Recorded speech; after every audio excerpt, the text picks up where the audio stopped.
Joining us now, Mark Gonsalves. Mark, great to have you with us, man. Thanks, John. And it is Gwinnett County and Forsyth County that makes up Georgia's beautiful 7th District. All right, but the majority of it is Gwinnett, right? I mean, that's the bulk of the district. Well, it's geographics versus the number of households. Right. You'd have a case on the number of households. That's true. Yeah, so the number of households. There's a bunch of people in this race. We've had several of them on. I'm really out of the rhino business, and I'm only interested in helping candidates get Republican nominations that are going to back the president's America First agenda and not bail on them like Karen Handel did.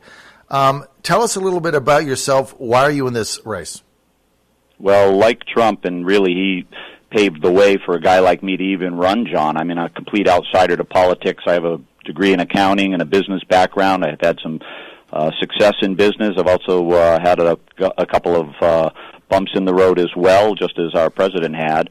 And I think you learn a lot from all of those experiences. And what I see is very simple. We've got a government who continues to spend money at a rate that is bankrupting our country. I mean, where do we start to talk about this at some point, right? $22 trillion in debt. We're going to pass it on to the next generations, of which I have a 19-year-old daughter. At what point do we come to the realization, the sobering realization, that we're going to pass on this debt to a generation that didn't create it? You could make a very good case that it's taxation to them without representation. And we know the last time we went down that path as a country, right? Well, look, you bring up the debt. Here's the issue, Mark. Nobody's talking about it, not even Trump. I mean, it keeps going up and up. I used to get, during the Obama administration, when it started to go up, I would get U.S. senators on my show, and it would be like 15 trillion, then 18 trillion over the 8-year period, 19 trillion. And I would say to them, like, I remember I would say to Mark Warner, Tim Kaine, and others, Ron Johnson, I'd be like, what number keeps you up at night? Like, it's not 15, as we pass that. It's not 18, we pass that. It's not 20. Now it's 22. Like, what number do you get up one day and say, this is a problem? And they would give me some gobbledygook, like it's a percentage of GDP. But nobody is talking about this debt, including Trump. Hey, and nobody was talking about the housing collapse until it collapsed. So let's all be sober on this. And as far as Trump, hey, he's delivered us the strongest military in the history of this country. He's delivered us the strongest economy in the history of this country. We have over 160 million people working in this country. So what he was able to do is he was able to reverse the 8 years of choking Obama policies, which made it very, very difficult for our young people to have any hope of success. So you've got to give him a big gold star, many gold stars, for what he's been able to accomplish. We don't get the House back, though. How is he going to really affect legislation in his second term? Explain that to me. Through executive order so the courts can gun him down at every opportunity? This is why these seats are so important. Anyone that's listening, they should look at all the seats, not just their own seat in their own district, and support all of us that are well-thinking, critical-thinking candidates that want to do the right thing. And frankly, politics, it should not be a career. It should be an objective. The objective is to go there to get things fixed and to get things done in the service of the American people and the people of your district. Then you move on. You pass the baton to someone else who has the same objectives in mind. That's what I believe our founding fathers had in mind, John. That's why I'm a term limits guy. All right, well, term limits are only good for yourself because it'll never get passed in Congress. Newt Gingrich tried that with the Contract for America in, I guess that was 1994. I remember meeting with him as a journalist when I was with the Daytona Beach News Journal, and I met with him in his office and asked him about it, and he laughed. He said, look, I couldn't even get it past my own committee, so, it's just dead in the water. So that is never going to happen. These people will never limit themselves. Only individuals can limit themselves, and sounds like you're going to do that. Mark, let's get into some of these other candidates. And sure. I'm just going to ask you. I'm just going to give you the name. You give me your take. I'm going to start on the Republican side, and I'm going to start with what I consider the establishment candidate. if there is such a thing right now, and that would be Lynn Homerich, business executive, Home Depot, basically the moderate establishment Republican in the race. Define her. I think that she's a very nice woman. I think she's done a very good job of fundraising with her network, and don't think that she's going to be someone that can affect change in Washington. Okay, now let's get to State Senator Renee Unterman. Now, here's a very interesting choice. She's not an establishment candidate. She's always fighting with leadership. She is adamantly a adamant pro-life candidate. She can be a little fiery when she gets in the mood, but she served a long time. But you really couldn't say that she's part of the inside because they're always trying to get rid of her. So tell me about Renee Unterman. Why wouldn't she be the best candidate there in the 7th? It's really more politics as usual. I received an email over the weekend from a constituent who looked at all the candidates, and their response was, hey, with what Donald Trump has done as an outsider, I will never vote for a person who doesn't have business experience ever again.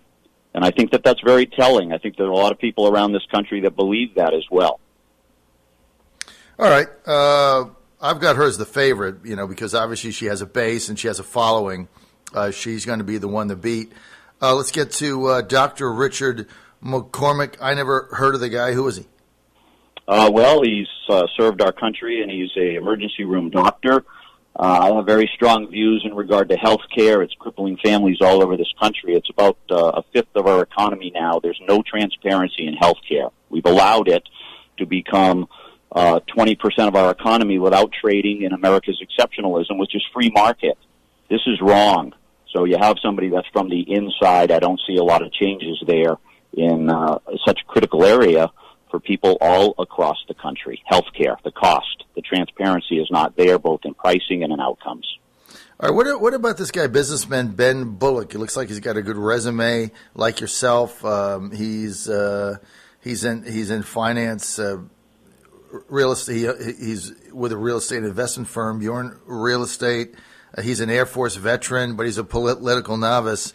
What do you think of him, Ben Bullock? I think he's a wonderful personality. He's got a couple of young children, and I think that over time he'll serve us well. It's just not the time right now. All right, so why Mark Gonsalves, real estate investor? And I understand you're from Johns Creek? Right, I live right on the line of Johns Creek and Peachtree Corners. So is that so that's in the 7th, right? Not the 6th. Where I live is about 200 yards from the 7th, and interestingly enough, when Rob Woodall first ran, he was about a quarter to a half a mile outside of the district. Ultimately, he got rezoned into the district, which could very well happen to my own home as well. We do have a couple of candidates that live in Buckhead, which is 12 miles away, so that's a little different situation there. All right, so you're basically 2 football fields away from the district. So of course you're going to be attacked for not living in the district, Mark. But when you're 200 yards away, that's just kind of dumb in my estimation. I mean, you're right there, and so lines change all the time. So what is it that separates you out from these other candidates I mentioned? Well, the easiest way is if you just went to the websites of all the candidates and looked for the issues, right, where they stand on the issues. You're going to find that virtually none of them even have a page that articulates their views on the issues. There's one that talks about values. I'm the only one that has the real positions on issues that matter to people. For me, the most important ones are the fiscal responsibility that our party seems to have left behind, right? We were, at one point, the party of smaller government, the party of balanced budgets, the adults in the room willing to impose some fiscal restraint. So that's a big part for me. Spending is a big part for me. I have an accounting degree, so I look at budgets differently than maybe some others. Then healthcare, as I mentioned, is huge, and the opioid epidemic ties into this.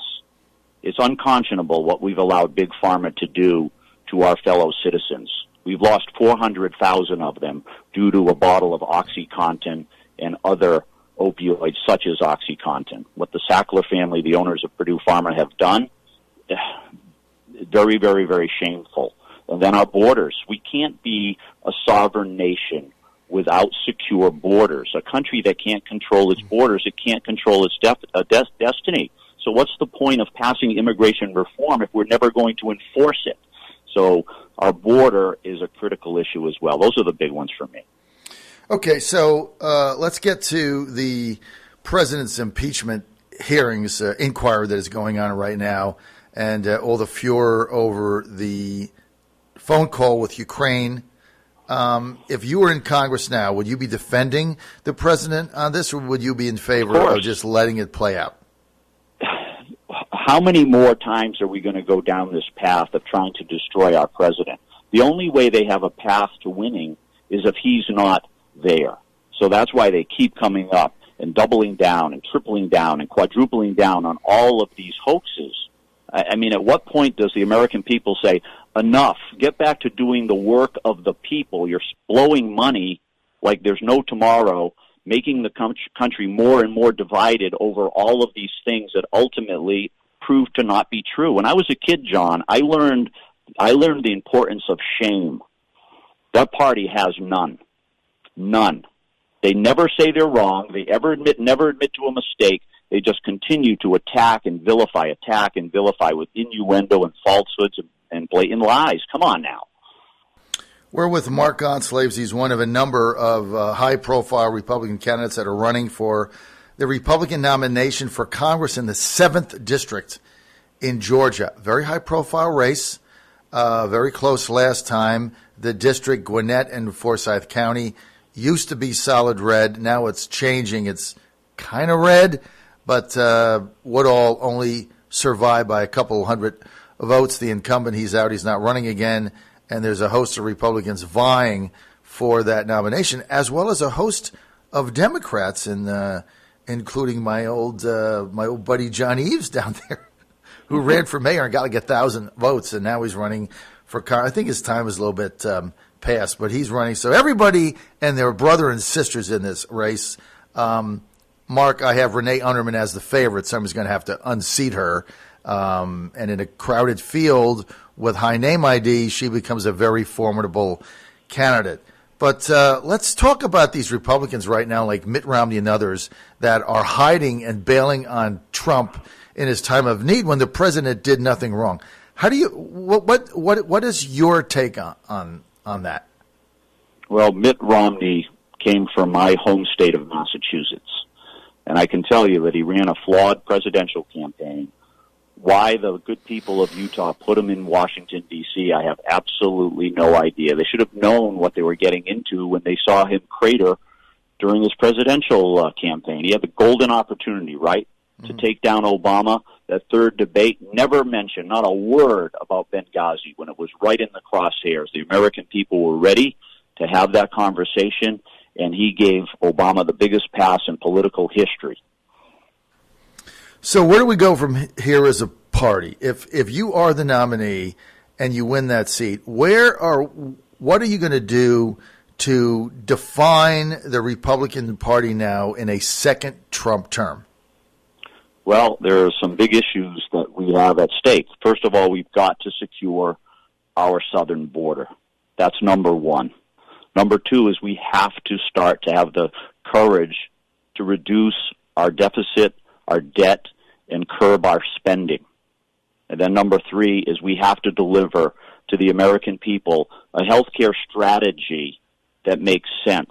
We're bankrupting families all over this country over healthcare. You should see some of the stories. I tweeted this out last week. Some of the stories that came flying into my Twitter account. People that went to the hospital with a cut on their pinky finger, $3,600 bill for a little bit of super glue. Mm-hmm. That's the thing, John. We've got to stop this. So those would be the big ones, and we've got to help the homeless. We've got mental illness in this country that's not getting addressed. Big pharma that's shirked its responsibility. They've put corporate greed over the interest of the American people, and these drugs are killing people. We can't allow that anymore. All right, let me read you this text here from Tony in Virginia, who says, Mitt Romney ran a campaign just like a Democrat, making empty promises while hiding his affiliation. That's from Tony in Virginia. I agree with that. And just got a text here from your buddy Renee Unterman. I can't read it, though. Mark, what's your She likes the fact that I'm calling her the favorite. Hey, Renee, I call it like I see it. Mark, what's your website? MarkCongress2020.com. MarkCongress2020.com. I like and that it's pronounced website. Gonsalves, right? Mark Gonsalves is the pronunciation of my last name. But it's just Mark Congress. MarkCongress2020.com. I like that. Nice website. All right, we got to take off, Mark. Thanks for being with us.